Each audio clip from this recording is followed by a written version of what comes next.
Welcome to Ask and Learn. At the equivalence point, all of the acetic acid, represented as HA, will have reacted with the sodium hydroxide to produce acetate and water. So at the equivalence point, we have acetate, we have a weak base. So we'll carry out a weak base calculation to determine pH. The hydroxide concentration is equal to the square root of Kb for this base multiplied by the concentration of acetate at the equivalence point. Kb can be calculated as Kw 1.0 times 10 to the negative 14 divided by Ka 1.8 times 10 to the negative 5. This is the Ka for acetic acid. We divide it into Kw, we get the Kb for acetate. We'll then multiply by the acetate concentration at the equivalence point.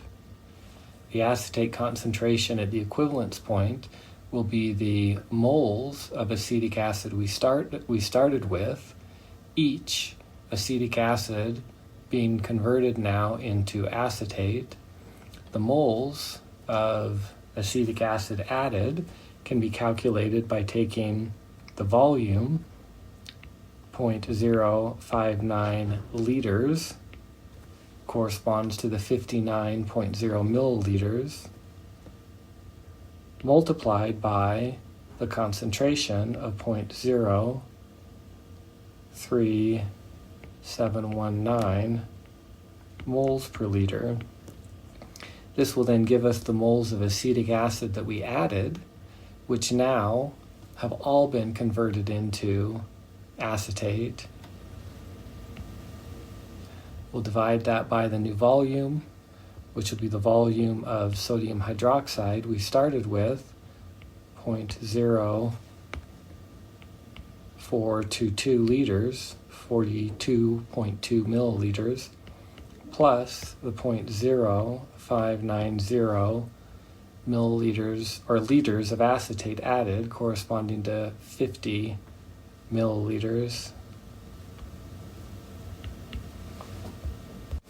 And we get a hydroxide concentration at the equivalence point of 3.47 times 10 to the negative 6.